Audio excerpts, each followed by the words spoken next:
Avodah Zara Daf Sameche. La Gemara raconte que Rav Yuda a envoyé un cadeau à un goy le jour de la fête des Avodah Zara, en sachant que ce goy-là spécialement n'était pas Avodah Zara. Et la Gemara précise que malgré que, à propos d'autres halachot, nous avons besoin que le goy prenne sur lui, il doit prendre sur lui devant trois personnes de ne plus faire Avodah Zara. Mais en ce qui concerne la halakha de l'interdiction de lui envoyer des cadeaux le jour de la fête, il suffit de savoir que ce goy-là n'a pas l'habitude de faire, ne fait pas en général, n'est pas Oved Avodah Zara. L'Egma raconte encore que Rava aussi envoyé un cadeau à un goy le jour de leur fête, car il n'était pas Oved Avodah Zara, et il a trouvé plongé dans ses profits physiques, et le goy lui a dit, est-ce que vous aurez un si grand salaire au Lamaba? Rava lui a dit, plus grand que celui-là encore. Puisque toi, tu crains le roi qui est au-dessus de toi, mais nous, on n'aura pas de crainte du gouvernement. Et l'Egma raconte qu'effectivement, c'est ce qui s'est passé, que tout de suite le roi a envoyé à ce goy-là de venir, et donc le goy a dû quitter tous ses profits pour venir à l'appel du roi. Deuxième sujet de la Gemara, on a vu dans la Mishnah, si un goy a employé un juif pour un autre travail, et puis au courant de son travail il a demandé de transporter du NSR, son salaire est permis. La Gemara explique, précise qu'il s'agit soit le soir après que l'heure de travail soit terminée, et donc le salaire ne se rapporte pas sur ce travail-là, soit il faut dire qu'il l'a employé pour transporter 100 tonneaux, en précisant que pour chaque tonneau, il va recevoir une prouta. Donc la prouta du tonneau du NSR, effectivement, il n'en profite pas, mais les 99 autres sont permis. Tandis que s'il lui avait dit les 100 tonneaux pour 100 proutot, ici, tant qu'il n'a pas fini tout son travail, tant qu'il n'a pas transporté 100 tonneaux de éther, donc 100 tonneaux sans YNSR, sans qu'il y ait du YNSR parmi les 100 tonneaux, il ne mérite pas tant qu'il n'a pas fini les 100 tonneaux de éther, il ne mérite pas de salaire. Or, puisque ici il y a un tonneau de YNSR mélangé parmi ces tonneaux-là, donc son salaire devrait effectivement être interdit. Il ne mérite pas de salaire puisqu'il n'a pas fini son travail encore. De même, dit la Gemara, le goy qui a loué un âne d'un juif, et enfin pour voyager, pour s'asseoir sur l'âne et partir en chemin, et il a posé sa bouteille de YNSR sur l'âne, le salaire de l'âne, donc le salaire du loyer de l'âne est permis, malgré que le goy a le droit, malgré que celui qui loue un âne a le droit de poser sur l'âne la nourriture qu'il a besoin pour le trajet, pour même tous les trajets, si vraiment il ne risque pas de trouver facilement en chemin de quoi s'acheter à manger. Malgré tout, on considère que le salaire du loyer ne se rapporte pas sur ce profil-là du NSR. Et la preuve, c'est que si vraiment il a décidé de ne pas poser sa bouteille sur l'âne, il ne peut pas pour autant demander à ce qu'on lui fasse un prix et qu'on lui baisse le salaire du loyer de l'âne.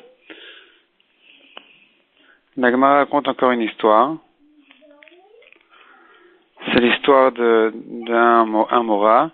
qui avait l'habitude de verser du vin dans les bouteilles des goïms, dans les bouteilles les outres des goïms, et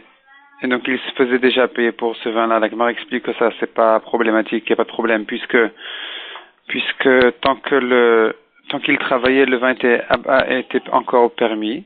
Donc c'est pas considéré comme s'il profitait du NSR, puisque tant que le vin était entre ses mains ou qu'il était en train de le verser, il était encore permis. Mais ensuite, ce qu'il avait l'habitude encore, c'était de leur faire traverser le fleuve, et puis pour son salaire, il lui rendait les cruches en argile qu'il méritait en achetant en fait le vin. Et la Gemara explique que la raison pour laquelle on considère pas qu'il y a un problème ici de dire que le vendeur juif a un intérêt que le NSR ne se perde pas C'est-à-dire que les outres ne se fendent pas et que le vin ne se perde pas, de manière à ce qu'il ne lui réclame pas les cruches aussi. Donc a priori on pourrait dire qu'il a un intérêt à ce que le Yain Eser existe encore, de manière à ce qu'on ne lui demande pas les cruches. La Gemara résout ce problème en disant qu'ils avaient d'autres bouteilles de réserve ou qu'ils avaient convenu que, en cas de perte de vin, il n'allait rien lui réclamer et il n'avait pas le droit de lui demander les cruches. De même dit la Gemara, au moment où il leur faisait traverser le fleuve, on ne considère pas ça comme un travail qui est fait pendant